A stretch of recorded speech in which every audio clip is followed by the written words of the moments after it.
یہ عرض کروں گا کہ آج کل کے دور میں نا تقریر کرنا بڑا ہی مشکل ہو گیا ہے۔ ابھی میں تقریباً 9 ہی بج رہے تھے، پونے 9 ہو رہے تھے، اور میں سوچ رہا تھا کہ آج میں کیا تقریر کروں نا یہاں پر۔ تو یہ مشکل اس لیے ہو گیا ہے، چودھری صاحب ہنس رہے ہیں آپ، اصل میں بزرگ کہتے ہیں کہ تقریر میں آپ بچوں کو بتائیں کہ والدین کے حقوق کیا ہوتے ہیں۔ اچھا آپ کو نہیں پتہ، بچے ہمارے ہاتھ پکڑ کے سائڈ پہ لے جا کے کہتے ہیں کہ امام صاحب ذرا تقریر میں بتائیں تو صحیح بچوں کے ساتھ کیا شفقت ہوتی ہے۔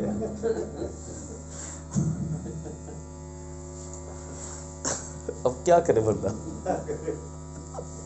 نمازی صاحب ہیں، انہوں نے مجھے ایک دفعہ کہا کہ امام صاحب آپ جو ہے نا میرے بیٹے کو سمجھائیں، یہ شادی کا بڑا شور مچا رہا ہے۔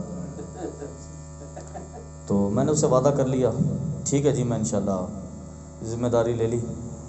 ہوا یہ قسمت کی بات ہے، میں رات کو اس سے میری بات ہوئی تھی، اگلے دن دوپہر کو اس کا بیٹا مل گیا۔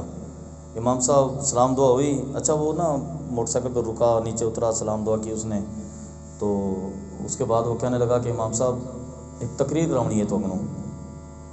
اچھا میں سمجھ گیا کوئی پروگرام ہوگا، میں کہا ٹھیک ہے صحیح، جلسوں پہ نہیں مسیح کڑی تقریر کرو تساں، ماں پیو کو سمجھاؤ بچوں کی شادی کیوں نہیں کریں دے۔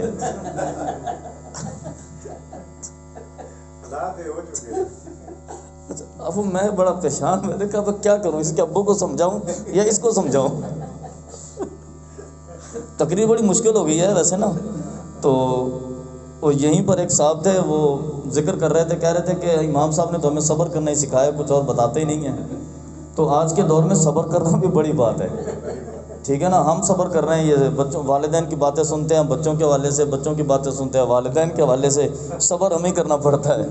تو یہ بھی بڑی بات ہے، ویسے بڑے مزے کی بات ہے۔ والدین چاہتے ہیں بچوں کو بتائیں حقوق کیا ہیں، بچے چاہتے ہیں والدین کو بتائیں، شوہر چاہتا ہے بیوی کی تقریر ہو، بیوی چاہتی ہے شوہر کی تقریر ہو، بھائی چاہتا ہے بہنوں کے حقوق کی بات ہو، بہنیں چاہتی ہیں بھائیوں کے حقوق کی بات ہو۔ اب یقین مانیں کوئی بندہ ایسا نہیں ٹکرتا جو کہتا ہے کہ امام صاحب میں والد ہوں، مجھے بتائیں تو صحیح میری ذمہ داریاں کیا ہیں، میں بھائی ہوں کسی کا، بہنوں کے ساتھ محبت کیسے ہوتی ہے مجھے بتائے تو صحیح ذرا، بیوی کے ساتھ محبت کیسے ہوتی ہے مجھے بتائیں، یہ تو خود ہی آ جاتی ہے خیر۔ اچھا والدین کا احترام کیسے کیا جاتا ہے یہ تو بتائیں ذرا، ٹھیک ہے نا۔ تو وہ جیسے وہ ہے نا بڑا مشہور مقرر ہے ناصر مدنی، وہ کہتا ہے کہ وہ بیگم کہتی ہے کہ جی ماں پیو نو چھڑ دے، تو بچہ کہتا میں ماں پیو دا اچار پاؤنا چھڑ دیتا جی، تو جدہ کہیں گے جنوں ادھی کر لیں گے۔ تو بیوی سے محبت تو خیر خود ہی آ جاتی ہے، میں یہ نہیں کہتا کہ کوئی پوچھے، لیکن کبھی کسی والدین نے نہیں کہا کہ ہمیں بتائیں بیوی کے حقوق کیا ہوتے ہیں، بیوی نہیں کہتی بچے کے حقوق کیا ہیں، بچہ کبھی نہیں کہتا کہ مجھے بتائیں والدین کے حقوق کیا ہیں۔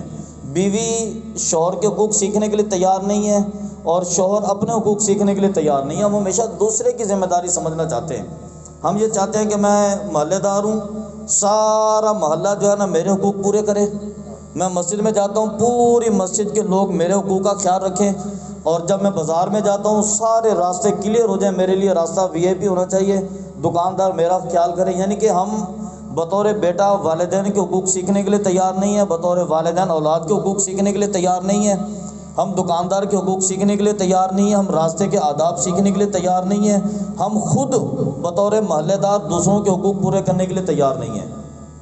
اس لیے میں کہہ رہا تھا کہ آج کے دور میں نا تقریر کرنا بڑا ہی مشکل ہو گیا ہے۔ تو اصل ذمہ داری یہ ہے کہ ہم سب سے پہلے دوسروں کے حقوق کا خیال کریں۔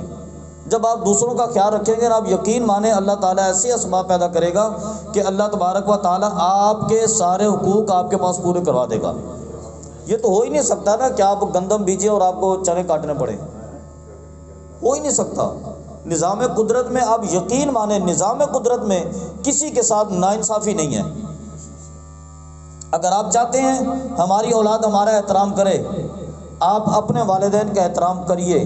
آج آپ کے چھوٹے چھوٹے بچے ہیں نا، گھر کے چھوٹے چھوٹے بچے، ان کے سامنے اپنے والدین کی ٹانگیں دبائیں، اپنے والد کے قدموں میں بیٹھیں، ان کے ہاتھوں پر بوسہ دیں۔ یہ ان بچوں کے لیے لیسن ہوگا، سبق ہوگا کہ میرے ابو کے ساتھ ایسے، اپنے ابو کے ساتھ ایسے پیش آتے تھے، تو اس کا مطلب ہے والدین کے حقوق یہ ادا کرنے ہوتے ہیں۔ آپ اپنی بیوی کے ساتھ دھیمے لہجے میں بات کریں، آپ کی اولاد اس سے سیکھے گی، وہ کل کو اپنی بیوی کو گالیاں نہیں دیں گے۔ آپ اپنی بہنوں کے ساتھ اچھا رویہ اختیار کریں، آپ کی بہن آپ کے گھر میں ملاقات کے لیے آئے، بچوں کو سب کو لائن میں لگا کے اس سے سلام دعا کروائیں۔ آپ کی بیوی کی بہن اس سے ملاقات کے لیے آئے تو آپ بچوں کو لائن میں لگوا کے مصافحہ کروائیں، سلام کروائیں، پیار دیں۔ کل کو آپ کے بچے اپنی اولاد کے حقوق پورے کرنے کے لیے، اپنے بہنوں کے حقوق پورے کرنے کے سب کے لیے تیار ہوں گے۔ ذمہ دار، کیونکہ آپ پریکٹیکل لائف کے اندر لوگوں کو سکھائیں، آپ لوگوں کو بتائیں۔ آپ اللہ رب العالمین کی بارگاہ میں ناانصافی کی توقع بالکل نہ رکھیں۔ امید یہی ہے کہ اللہ ہمارے ساتھ انصاف کرے گا، بطور ہمسایہ میں اچھا ہوں، لوگ میرے ساتھ اچھے پیش آئیں گے۔ اگر وہ برا کرے گا تو اس کا معاملہ ہے نا، یہ وہ اپنے رب کو جواب دے گا، آپ نے اپنے رب کو جواب دینا ہے۔ آپ نے اپنا حساب کتاب پیش کرنا ہے، اس نے اپنا حساب کتاب پیش کرنا ہے۔ آپ کو ٹینشن لینے کی ضرورت نہیں ہے۔ آپ نے میرے ساتھ اچھا کیا، میں نے اگر آپ کے ساتھ برا کیا تو آپ کو برائی کرنے کی ضرورت نہیں ہے۔ میں نے برا کیا، میں اللہ کو حساب دوں گا اس کا۔ آپ اپنی ذمہ داری نہ چھوڑیں۔ وہ جیسے ہے نا، ایک دریا کے کنارے ایک بزرگ بیٹھا ہوا تھا، وضو کر رہا تھا، ایک بچھو چلتے ہوئے پانی میں ڈوبنے لگا، اس نے پکڑ کے سائڈ پر رکھا۔ اچھا، بچھو نے اپنی عادت کے مطابق ڈنگ مار دیا، وہ پھر پانی کی طرف، اس نے پھر پکڑا، پھر سائڈ پہ کر دیا، بچھو نے پھر ڈنگ مار دیا۔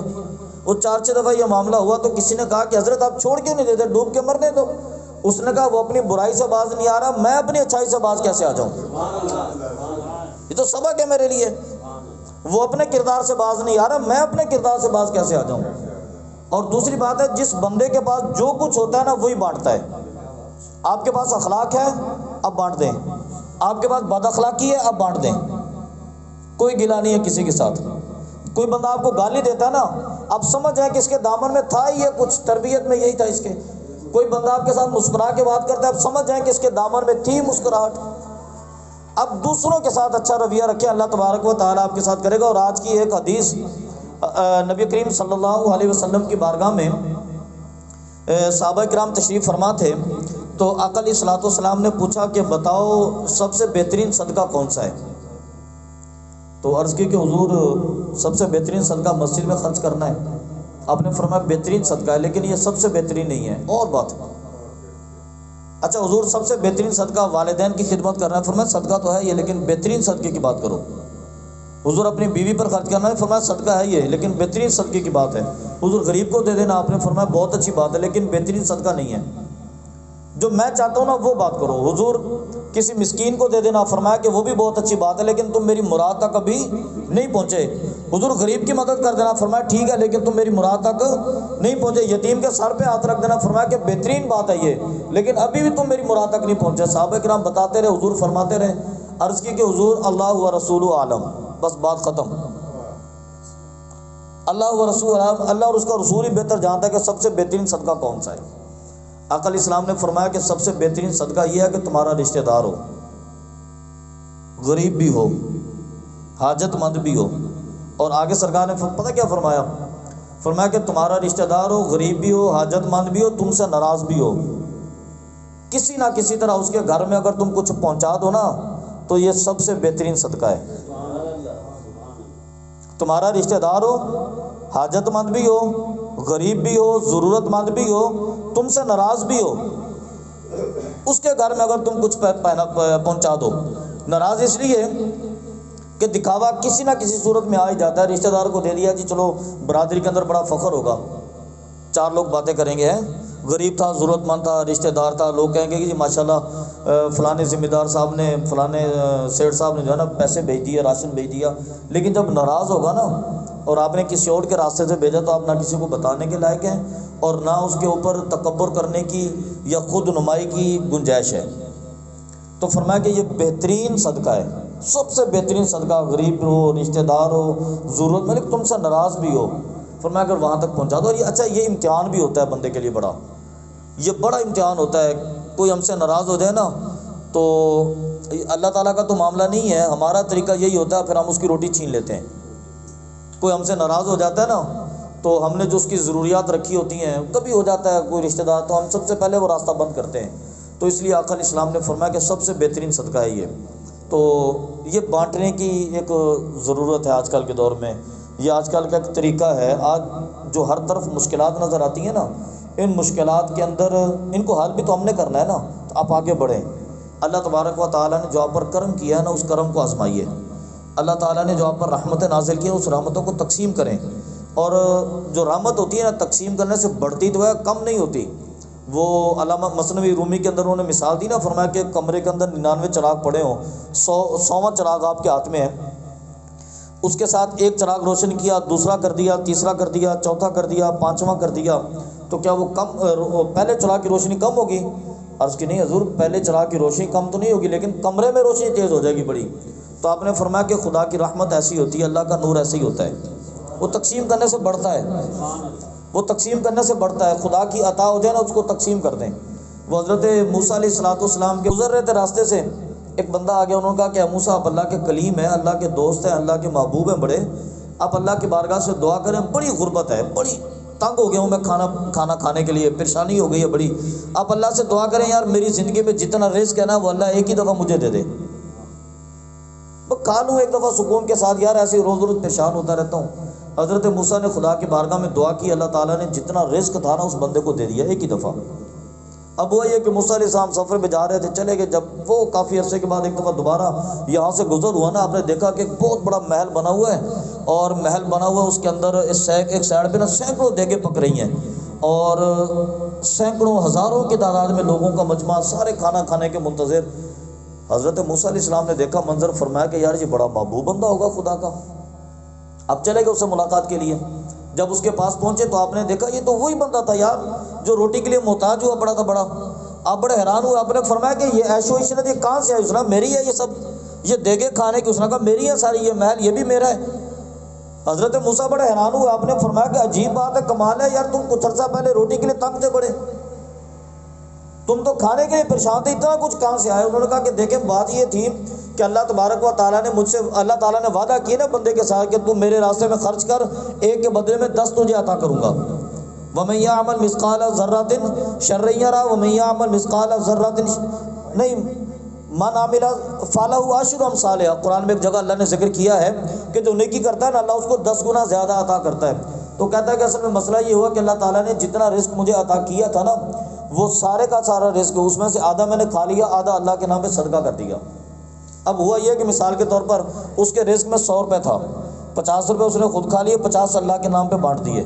جب 50 اس نے اللہ کے نام پہ بانٹے تو اس کے بدلے میں اللہ نے 500 دے دیا، 10 گنا کر کے دے دیا۔ اچھا اس نے 500 لیا، 500 میں سے 250 خود کھا گیا، 250 پھر اللہ کے نام پہ دے دیا۔ جب اس نے 250 اللہ کے نام پر دیا تو اللہ تعالیٰ نے پھر اس کو 10 گنا زیادہ کر کے دے دیا۔ اچھا 750 آئے، آدھے وہ خود کھا گیا، آدھے پھر اللہ کے نام پر دے دیے، 1500 ہو گئے، 1500 اس نے آدھے کھا لیا، آدھے پھر اللہ کے نام پہ دے دیے۔ وہ کہتا میرا تو کام بڑھتا چلا گیا، کیونکہ اللہ نے وعدہ کیا تھا نا کہ فَلَهُ عَشْرُ أَمْثَالِهَا کہ اللہ تعالیٰ 10 گنا تمہیں عطا فرمائے گا۔ تو آج کے دور میں اگر اللہ فضل کر دے نا کسی پر تو اللہ کی رحمت اللہ کے بندوں میں بانٹ دیں، اللہ تبارک و تعالیٰ اس کے بدلے میں آپ پر کرم فرما دے گا۔ اللہ تعالیٰ کی بارگاہ سے دعا ہے کہ اللہ تعالیٰ ہمیں اپنی بارگاہ میں خرچ کرنے کی توفیق عطا فرمائے، اور ہم سب کو اسی طرح مل کر محافل کے انعقاد کی توفیق عطا فرمائے۔